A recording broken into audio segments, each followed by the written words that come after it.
What's happening, Panda Nation? Peter Von Panda here. I know some of you have said you love aviation stuff and you love watches. Well, then stay tuned and check this out. Because this is another watch by AVI-8, AVI-8, and it's an aviation-inspired watch. Comes in this olive drab case here, and this is what's called the Hawker Hurricane. Now, I've shown you the Hawker Harrier before. I think I was borrowing that one from Aaron Dunlop. It does come with a little card here for sharing your purchase, a little microfiber cloth, which actually says AVI-8 Instruments on it. These are really nicely built watches. I think they're a British brand, to be really honest. And this one is the, as I said, the Hurricane in the 01, the 4068-01. They came in an 02 and an 03, I think, just different color schemes. And this one is obviously wrapped up. And I just thought I would tell you about this because I also think it's not only a great, really attractive, well-built watch, but man, the price points on these are tremendous, and that's really what makes this whole brand and really the kind of the parent company's holdings in the watch world really spectacular. Is that, man, you get a lot of watch for the money on these. So here you got it. It's a cool looking thing. Kind of reminds me of the Spinnaker Rec. You know, you can see here on the dial, you've got some like scratching on this like bow tie level, and that's actually like the Rec. I think it was the Rec, where it's kind of meant to resemble a little bit of the wrecked hull of a shipwreck, and this has just kind of that nice wear. You can see here it's like almost a black color with a bronze or a brass undercolor, and I love the cutouts here. You might be able to see here how the Arabic numerals 2, 4, 10, and 8 are punched through. I just love that effect. It's always been something I've liked on watches. I think I first saw it on Panerais or U-boats or something like that. Sorry for all the reflection, guys.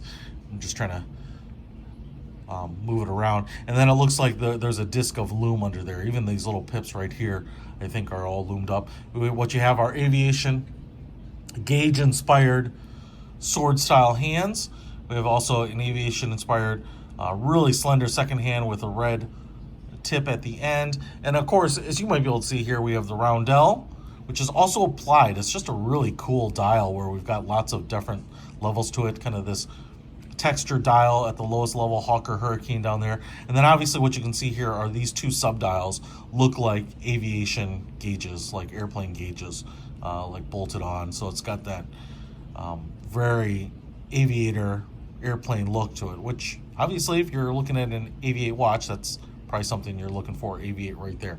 Now I'm going to quick give you a little look at the case. We have a curved crystal up here, a bead blasted stainless steel case here, but like a bead blasted look. And then we have pushers up top. We have crown protectors right here, the roundel on a nicely knurled crown. I don't know if this is screwed down.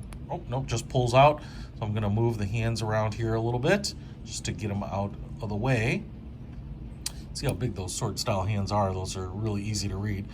And then we have what I'm assuming here is like a chronograph. So if I hit this, you can see it's ticking off seconds on the top dial, and then it should count off the minutes here on the bottom one. If I stop it here and then hit this one, swings all the way around. Pretty cool. I love the fact that you have the sword style hands in the watch too, and then markers for the minutes on the outer hands. And you know, these might be loomed up as well, kind of those hour markers. Really nice looking. And if we flip it over the back, no exhibition back, and that's probably just fine. I believe it's a Miyota Quartz movement, obviously with date, and I'm not sure if it's Miyota or Seiko, but it's always a Japanese movement in these. And you can see water resistant to 50 meters, stainless steel, quartz, beautiful little Hawker Hurricane etching on the back here. Kind of a traditional case style, nice lugs. The case here is actually 45 millimeters, so it's actually a pretty big case for the modern watch, and I love it. 45 millimeters is my kind of target size, which is why I have it, why this guy has it. 2 thumbs and has it.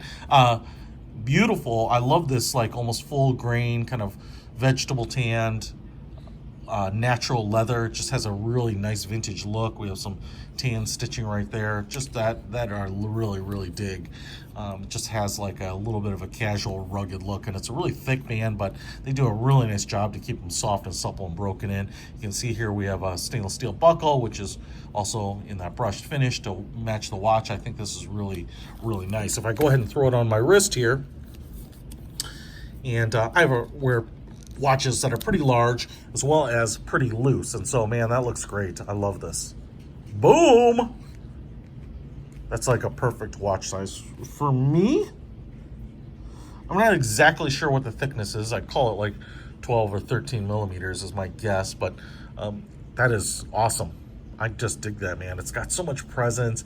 If you like aviation, I mean, even if you're not an aviation nut, if you look at this watch, I think most people will say, hey, that has some sort of military and aviation tie-ins. Just, you know, you don't have to be a nut to know that, right? These look like gauges from a plane.